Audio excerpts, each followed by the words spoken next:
Bonjour et bienvenue. Le contenu vous plaît? Abonnez-vous et activez les notifications. La salle était impeccable, décorée avec un mélange d'élégance et de nostalgie. Des photos de Karen et James emplissaient chaque recoin, depuis les clichés de leur jeunesse jusqu'aux portraits plus récents, montrant le couple en voyage, lors de réunions de famille ou d'événements communautaires. Les tables étaient dressées avec une vaisselle fine et des verres en cristal qui reflétaient la douce lueur des lustres suspendus. Au centre, un gâteau majestueux, orné de fleurs blanches, symbolisait les 30 années de mariage que tous étaient venus célébrer. Les invités bavardaient avec animation, levaient leurs verres et tenaient à exprimer leur admiration pour le couple. Ils sont la preuve vivante que le grand amour existe, remarqua l'une des amies de Karen à un groupe attentif. James, d'un sourire cordial, saluait chacun, tandis que Karen, toujours élégante, se déplaçait avec une aisance naturelle entre les tables, s'assurant que tout le monde se sentait à l'aise. Aux yeux de tous, ils étaient l'exemple parfait d'une union solide et heureuse. Lorsque l'horloge sonna à 8 heures, un murmure parcourut la salle. James se leva, ajustant le micro entre ses mains. Le tintement des couverts contre les verres réclama le silence, et tous les regards se tournèrent vers lui. Son sourire discret semblait dissimuler une émotion que lui seul comprenait à cet instant. « Ce soir est une soirée spéciale, » commença-t-il, la voix stable mais légèrement chargée d'émotion. Il regarda Karen, assise à la table d'honneur, et poursuivit.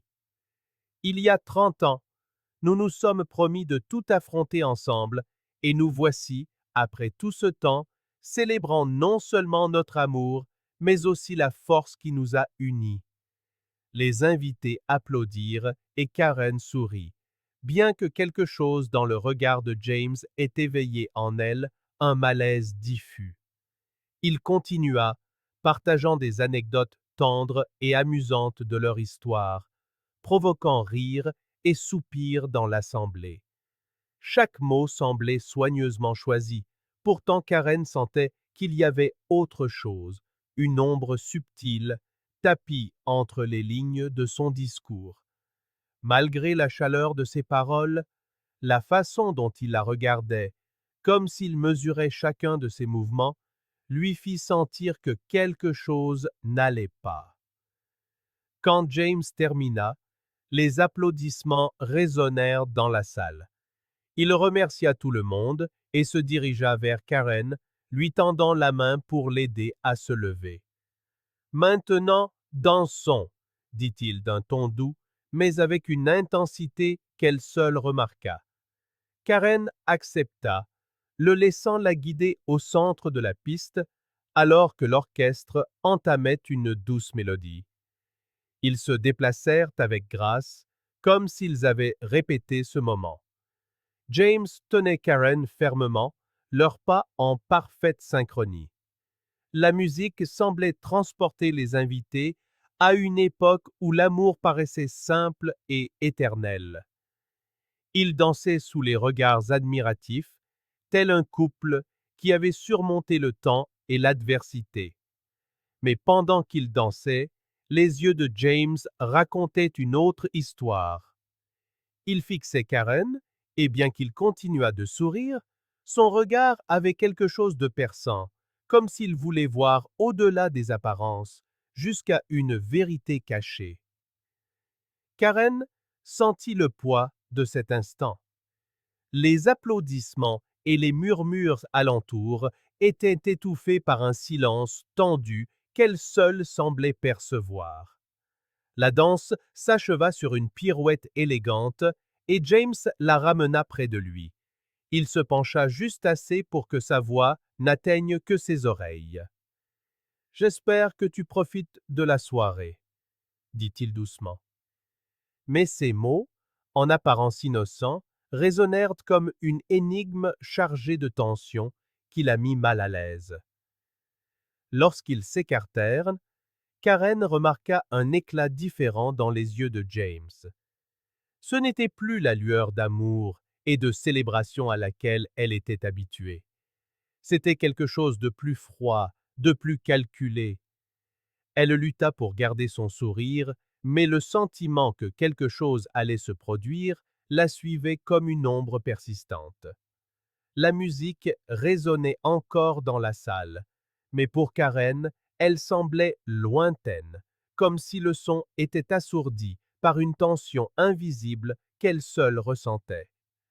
Alors qu'il retournait à la table d'honneur, James continuait de sourire et de saluer les invités, mais sa main sur la sienne était légèrement plus ferme que d'habitude, presque rigide. Quand ils s'assirent, Karen vit qu'il avait remplacé la chaleur des minutes précédentes par un regard froid et constant, comme s'il attendait le bon moment pour faire quelque chose qu'elle ne pouvait prévoir. « Pouvons-nous parler un instant ?» dit-il d'une voix basse et maîtrisée, suffisamment pesante pour que Karen hésite avant de répondre. Elle hocha légèrement la tête, essayant de garder son calme. James se pencha plus près pour que personne autour d'eux ne puisse entendre.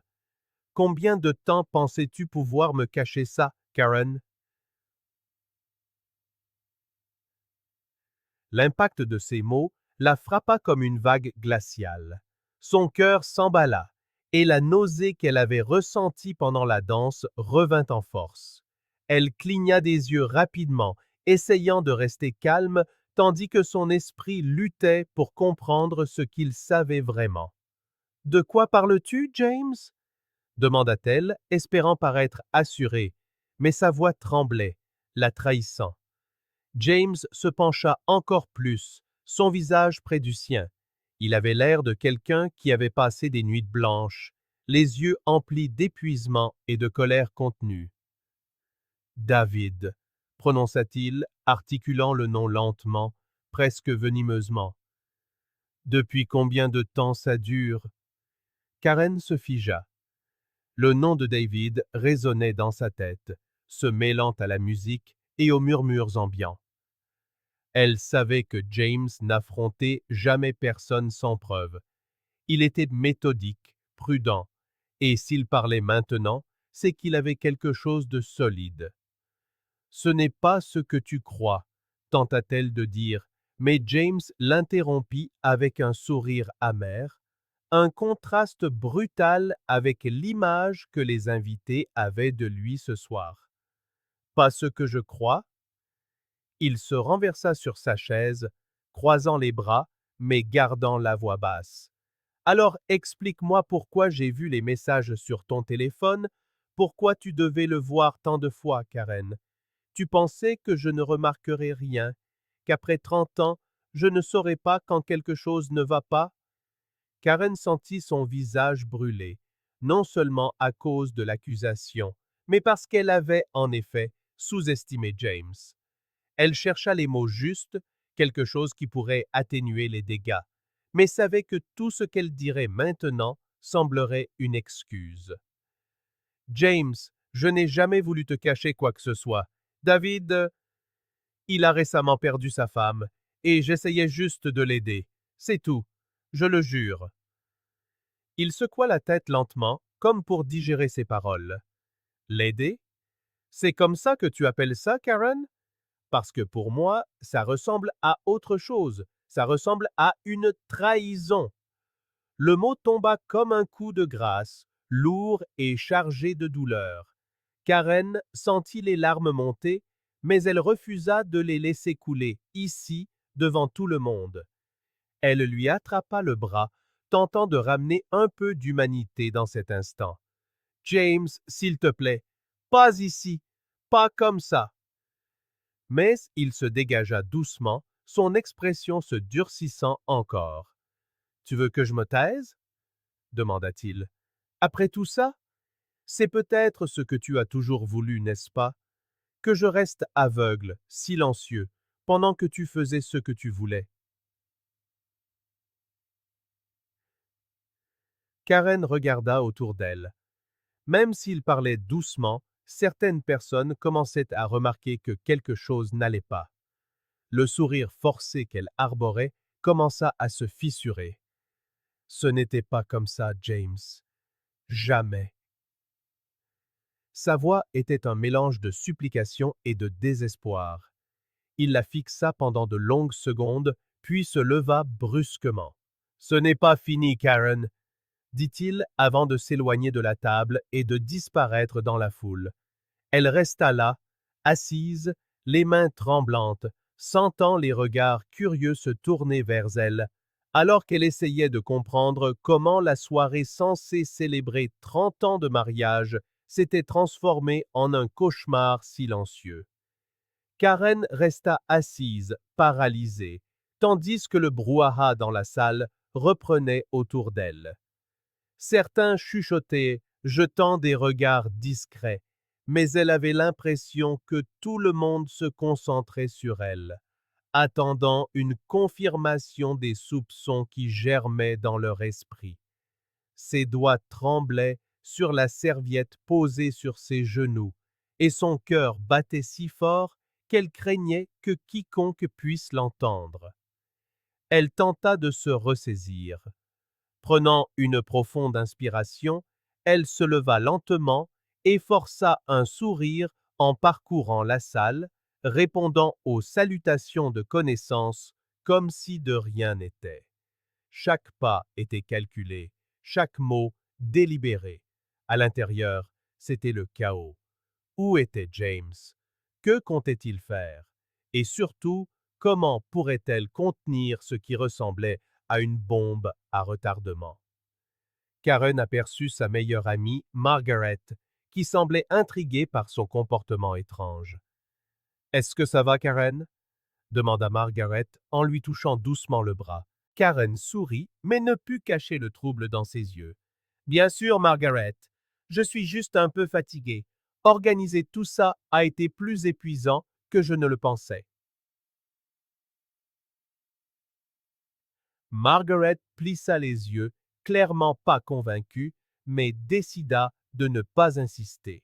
« Eh bien, tout le monde dit que cette fête est parfaite. Toi et James, vous savez vraiment créer des souvenirs. » Karen faillit s'étouffer avec ces mots. Les souvenirs sonnaient comme une cruelle ironie à cet instant. Pendant ce temps, James était de l'autre côté de la salle, adossé à une table près du bar. Il observait tout à distance, son regard sombre fixé sur David, qui discutait avec des collègues de Karen. David avait l'air détendu, totalement inconscient de la tempête qui se préparait autour de lui. Chaque rire qui sortait de la bouche de David était comme un coup de poing pour James, qui serrait son verre si fort qu'il semblait sur le point de se briser. Quand James se décida enfin à bouger, c'est comme si l'énergie de la salle avait changé.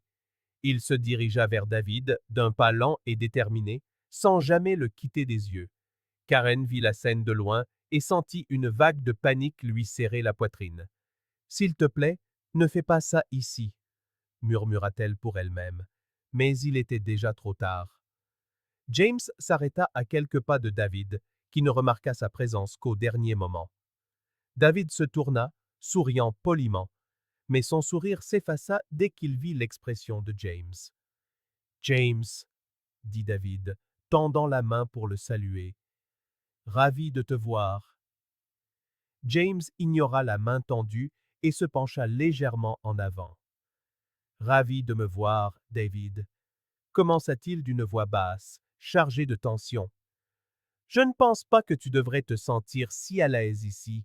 Après tout, c'est la célébration de mon anniversaire de mariage. » David cligna des yeux, confus, puis esquissa un sourire nerveux. « Bien sûr, c'est une fête magnifique. Félicitations pour ces 30 ans. »« 30 années que tu n'as clairement pas respectées, » coupa James, ses mots acérés comme des lames de rasoir. Le murmure de la foule autour d'eux cessa brusquement, attirant l'attention de tous. David tenta de garder son sang-froid, mais les paroles de James étaient impossibles à ignorer. De quoi parles-tu, James? Veux-tu vraiment que je l'explique ici? Rétorqua James, sa voix un peu plus forte, attirant encore plus de regards curieux. Peut-être que je devrais, puisque tu n'as eu aucun scrupule à franchir les limites avec ma femme. Karen traversa la salle aussi vite qu'elle le put, mais chaque pas semblait trop lent. Elle arriva juste au moment où David commençait à bafouiller une réponse. James, c'est un malentendu. Je n'aurais jamais. Un malentendu? L'interrompit de nouveau James, criant presque. Tu penses que les textos et les rendez-vous secrets sont une sorte de malentendu, comme si tout ça n'avait aucune conséquence? Karen posa une main sur le bras de James, essayant de le calmer. S'il te plaît, pas ici. Pas comme ça. Mais il l'ignora complètement, toujours concentré sur David. Tu as détruit ma confiance, David. Et toi, Karen? Il se tourna vers elle, et toute la salle sembla retenir son souffle. Tu as brisé tout ce que nous avions construit. Karen essaya de parler, mais aucun mot ne sortit. La honte et la culpabilité la submergèrent, et tout ce qu'elle put faire fut de regarder James et David, tandis que la tension autour d'eux atteignait son paroxysme. Soudain, James recula, jetant la serviette qu'il tenait sur la table. Cette fête est terminée pour moi. J'espère que vous deux apprécierez le reste de la soirée, puisque vous semblez si proches. Sans attendre de réponse, il tourna les talons et quitta la salle, laissant Karen et David figés sous le regard accusateur de tous. Le silence qui suivit fut presque aussi assourdissant que l'explosion de James. Karen sentit le poids des yeux de tous sur elle, mais ce qui faisait le plus mal, c'était le vide que James avait laissé en partant, emportant avec lui la certitude que quelque chose avait été irrémédiablement perdu cette nuit-là. La salle resta plongée dans un silence mal à l'aise, les invités échangeant des regards gênés et essayant de faire comme s'ils n'avaient pas assisté à l'éclat de James. Karen, cependant, se sentait complètement seule, même entourée de dizaines de personnes. Ses yeux restaient fixés sur la porte par laquelle James avait disparu. Son absence flottait comme une cicatrice invisible dans l'air. David tenta de dire quelque chose, mais Karen leva une main, lui demandant le silence. Elle savait que tout ce qu'il dirait ne ferait qu'aggraver la situation. Son esprit était une tempête de pensées et d'émotions contradictoires. La honte, la colère, la tristesse. Elle sentait le jugement dans chaque regard, même celui de ceux qui évitaient de la regarder directement. Pour eux, la perfection du couple qu'ils admiraient s'était brisée en quelques secondes, comme un verre qui tombe et se fracasse. Prenant une profonde inspiration, Karen prit une décision impulsive. Elle avait besoin de réponses. Sans se soucier des conséquences, elle quitta la salle, ignorant les questions inquiètes de ses amis et de sa famille. L'air froid de la nuit fut comme une gifle, mais elle continua d'avancer. Ses pas rapides la menèrent au parking, où elle trouva James près de la voiture, les mains posées sur le toit, comme pour supporter le poids de ses émotions. James! La voix de Karen brisa le silence de la nuit. Il se tourna lentement, son visage éclairé seulement par la lueur jaune des lampadaires du parking. Il y avait de la douleur dans ses yeux, mais aussi autre chose, un mélange de colère et de désillusion qu'elle n'avait jamais vu auparavant. Karen, pourquoi es-tu ici? Demanda-t-il, la voix calme mais ferme. N'as-tu pas fait assez de dégâts? Ces mots la frappèrent durement, mais elle ne recula pas. Au lieu de cela, elle fit quelques pas de plus, gardant une distance raisonnable entre eux, mais assez proche pour le regarder dans les yeux. Je ne fuis pas ça, James. Pas maintenant. Tu m'accuses de choses terribles, Mais tu ne comprends pas tout ce qui s'est passé. James laissa échapper un rire amer. Je ne comprends pas. Karen, j'ai vu les messages, j'ai entendu les rumeurs. Et ce soir, dans cette salle, en vous regardant, toi et lui, tout a pris sens. Karen ferma les yeux un instant, cherchant les mots justes. Je n'ai jamais voulu te faire de mal. Jamais. Ce qui s'est passé avec David était une erreur, oui, mais pas comme tu le penses. J'essayais d'aider un homme qui avait tout perdu. Il était brisé, et je me suis plus impliqué que je n'aurais dû, mais ça n'a jamais signifié que j'avais cessé de t'aimer. James secoua la tête, comme pour chasser ses paroles. L'aider? C'est comme ça que tu appelles ça? Karen, si c'était tout, tu me l'aurais dit. Mais tu as gardé le secret pendant des mois. Tu as menti. Et maintenant tu veux me faire croire que tout était innocent? Elle fit un pas en avant, les larmes menaçant de couler. J'avais peur, James, peur de ta réaction. Et oui, j'ai tout gâché, mais je n'ai jamais franchi la ligne que tu imagines. Jamais. Il la regarda en silence pendant un long moment, comme s'il essayait de décider s'il la croyait. Finalement, il soupira et détourna le regard. Tu sais ce qui fait le plus mal, Karen? Ce n'est pas seulement ce que tu as fait, c'est ce que ça dit de nous. 30 ans, et tu n'as pas eu assez confiance en moi pour être honnête. Elle sentit ces mots comme une avalanche. Tu crois que c'était facile pour moi? J'ai perdu pied, James. J'ai essayé d'être tout pour tout le monde, et dans ce processus, j'ai perdu ce qui comptait vraiment. Et maintenant? Demanda-t-il, croisant à nouveau son regard. Que reste-t-il, Karen? Parce que pour moi, tout ça ressemble à un mensonge. Elle s'approcha, s'arrêtant juste devant lui. Ce qu'il reste, c'est ce que nous déciderons de sauver. Je sais que j'ai brisé notre confiance, mais je sais aussi que je ne veux pas te perdre. Je ne veux pas que tout ce que nous avons construit soit détruit par une seule erreur. Mais j'ai besoin de savoir si tu veux encore essayer. James prit une longue inspiration, regardant Karen comme s'il tentait de voir au-delà des apparences.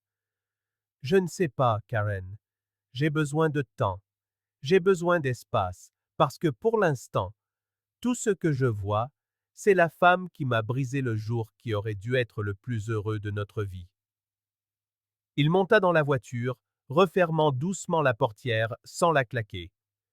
Karen resta là, dans le parking vide, et regarda les feux arrière de la voiture s'estomper au loin. La fête battait encore son plein, mais pour elle, la nuit était irréversiblement terminée. Karen resta là de longues minutes, le vent froid de la nuit lui caressant le visage, le silence écrasant reflétant sa propre confusion. À chaque seconde qui passait, elle sentit le poids de ses choix s'alourdir, s'abattant sur elle comme un monde qui s'effondre. James était parti, laissant derrière lui un vide presque tangible. Et maintenant, seule, Karen réalisait que la solitude était bien plus dévastatrice que n'importe quel jugement extérieur. Finalement, elle décida de rentrer, même si cela signifiait affronter les regards curieux et les commentaires chuchotés. Traverser cet espace rempli de conversations étouffées, c'était comme marcher dans un tribunal silencieux. Certains détournaient les yeux, ne voulant pas être indiscrets, tandis que d'autres ne prenaient pas cette peine. Karen savait qu'elle était au centre de toutes les conversations. David se tenait dans un coin de la salle, visiblement mal à l'aise. Il essayait de paraître occupé en discutant avec un petit groupe, mais sa posture raide et la façon dont il jetait des regards furtifs vers Karen trahissaient son anxiété. Quand elle le remarqua, quelque chose en elle s'agita. C'était de la colère, peut-être pas seulement contre lui, mais aussi contre elle-même, pour avoir laissé la situation dégénérer. Elle se dirigea vers lui d'un pas ferme, ignorant les autres qui la dévisageaient. Une fois qu'elle fut proche, les quelques personnes autour de lui s'écartèrent, sentant que cette conversation ne les regardait pas. David, commença-t-elle, la voix basse mais déterminée. Il se tourna et son expression s'adoucit, comme s'il était soulagé qu'elle soit là. Karen, je suis tellement désolé. Je n'ai jamais voulu ça. Elle leva une main, le coupant. Non, ne faisons pas ça ici. Il ne s'agit pas de toi, David. Il n'a jamais été question de toi. Il s'agit de moi, des choix que j'ai faits et des conséquences qu'ils ont entraînées. J'ai endossé un rôle qui n'était pas le mien, et maintenant j'en paye le prix. David fronça les sourcils, l'air confus. Je ne comprends pas. Tu m'aidais. Tu as été la seule personne à te soucier de moi quand j'en avais le plus besoin.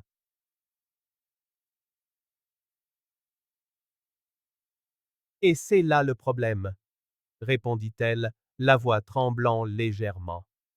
Je me suis soucié plus que je n'aurais dû. Non pas parce que tu avais tort d'avoir besoin d'aide, mais parce que j'ai négligé ce qui comptait le plus pour moi. J'ai utilisé ta douleur comme une excuse pour fuir mes propres problèmes. Et maintenant, j'ai perdu quelque chose que je ne retrouverai peut-être jamais. David sembla vouloir répondre, mais aucun mot ne vint. Il savait que tout ce qu'il dirait ne ferait qu'envenimer la situation.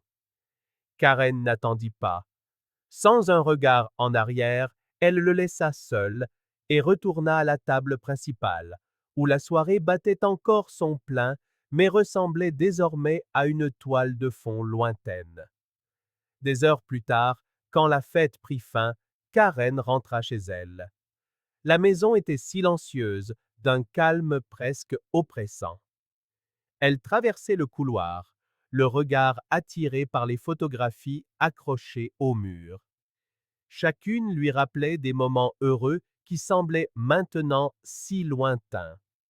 Sa main effleura un cadre en particulier, une photo d'elle et James lors d'un voyage à la mer, au début de leur mariage. Il riait, les cheveux ébouriffés par le vent, les yeux brillants d'un bonheur qui paraissait indestructible. Elle prit la photo et s'assit sur le canapé, la contemplant comme si elle essayait de tendre la main vers quelque chose de perdu. C'est alors qu'elle remarqua une enveloppe sur la table basse. Son nom y était inscrit, de l'écriture si reconnaissable de James. D'une main tremblante, elle ouvrit l'enveloppe et en sortit une lettre. Chaque mot la frappa en plein cœur. Karen, aujourd'hui, notre fête était censée célébrer tout ce que nous avons construit ensemble. Mais au lieu de cela, elle a révélé à quel point nous nous sommes éloignés. Je sais que la vie n'est pas parfaite et que l'on commet des erreurs. Mais ce qui blesse le plus, ce n'est pas l'erreur en elle-même. C'est le fait que tu aies senti que tu ne pouvais pas me faire assez confiance pour être honnête. Je ne sais pas ce que l'avenir nous réserve. Pour l'instant, tout ce que je sais, c'est que j'ai besoin de temps. J'ai besoin de savoir s'il reste encore un nous pour lequel il vaille la peine de se battre. Et toi, Karen, tu dois décider qui tu es vraiment et ce que tu attends de la vie. J'espère qu'un jour, nous trouverons un moyen de surmonter cela, mais aujourd'hui, je n'ai pas la force d'essayer. James.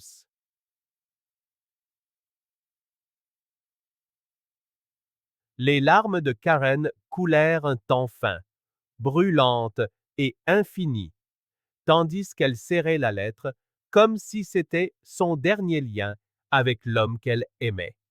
Aussi dévastateur que ce soit, elle savait que James avait raison. Ses choix ne l'avaient pas seulement blessée, ils avaient brisé la confiance qui maintenait leur relation. Et maintenant, Pour la première fois depuis des années, Karen était complètement seule, laissée face aux conséquences de ses actes. C'était une leçon amère, mais inévitable. Parfois, l'amour ne suffit pas à réparer ce qui a été brisé. Merci d'avoir regardé cette vidéo. Si elle vous a plu, n'oubliez pas de vous abonner à la chaîne et d'activer les notifications pour ne manquer aucune nouveauté. À la prochaine!